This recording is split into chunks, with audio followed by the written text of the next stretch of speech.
bulletproof, asshole. Just like yours.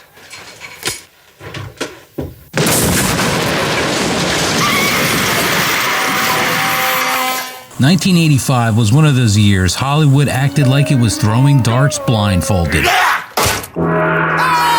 Sure, the year gave us massive hits like Back to the Future and Rocky IV, but buried underneath all that success were the movies that didn't just miss the dartboard, they took out the wall behind it. And yet, decades later, these same cinematic disasters have become beloved, quoted, rewatched, and in some cases, worshipped. We're diving deep into the 1985 films that bombed so hard the box office needed CPR, but somehow found new life as cult classics you might actually love. Clue, a movie based on a board game, which in 1985 basically sounded like Hollywood had lost its damn mind, and audiences agreed, because Clue barely made its budget back and left theaters faster than Mr. Bobby hit the floor. But over the years, this thing exploded. It's endlessly quotable, brilliantly timed, and has 3 alternate endings, which was wild for the time. When it came out, nobody cared. Now, it's a comfort movie for an entire generation who appreciates a good murder, as long as it's fictional, fast, and funny. There's no need to shout. I'm not shouting! All right, I am. I'm shouting, I'm shouting, I'm shouting!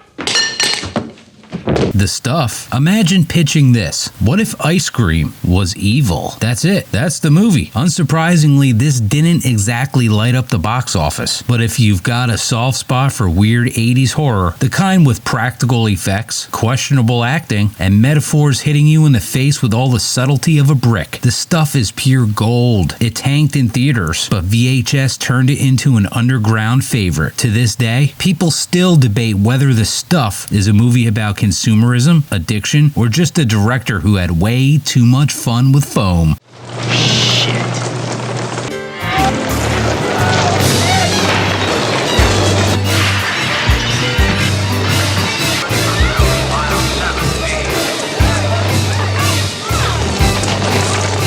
Paul Verhoeven's Flesh and Blood, a movie so chaotic it basically invented its own genre, but rated R for absolutely everything. Critics didn't know how to handle it, audiences really didn't know how to handle it, and the studio definitely didn't want to handle the box office receipts. This movie bombed hard in the US, but modern fans, they treat it like a raw, gritty masterpiece that Hollywood could never make now. It's messy, brutal, passionate, and exactly the kind of film that becomes a cult favorite once people stop expecting it to behave. From now on, we'll eat like this. And whoever can best at his stupid asshole, he always was. Bloody right, Morton. Knives and forks are part of our lives.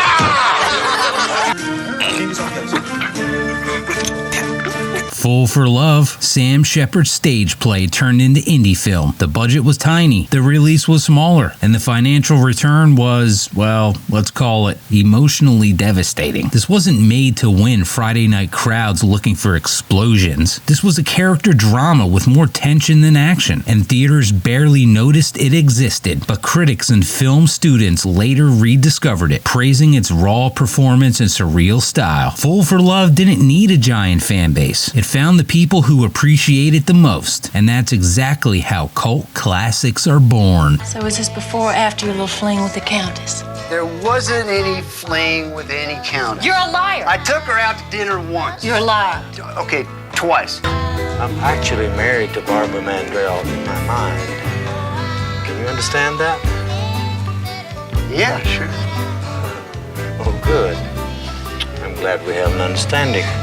Terry Gilliam's Brazil, a movie that was so ahead of its time that audiences basically stared at it like, what is happening right now? It's dystopia, it's surreal, it's bureaucratic nightmare fuel, and for most moviegoers in 1985, it was simply too weird. Universal didn't know how to market it, critics were split, and the US box office performance was disappointing at best. But decades later, Brazil has become one of the most respected sci-fi films ever made. Inventive visuals, dry humor, and a lot of dread. It predicted half of modern life before the internet even existed. It flopped because audiences just weren't ready. Now it's a masterpiece because we finally are. What on earth's happened to you now? My complication had a little complication. But Dr. Chapman says I'll soon be up and bounding about like a young gazelle. What? And yes, Explorers, the ultimate, the studio ruined it movie, production was rushed, the release was rushed, and the editing was rushed so badly that the director basically disowned the theatrical cut. The box office fail was huge, especially against the Back to the Future launching the same week. But thanks to VHS rentals, kids in the late 80s and 90s absolutely fell in love with it. Three young friends building a spaceship out of junk in their backyard? This is peak childhood imagination. It's flawed, sure, but it's also charming, honest, and filled with that magical early Spielberg energy. Today it's cherished by anyone who grew up watching movies on VHS until the tape wore out. Ben, I'm a scientist.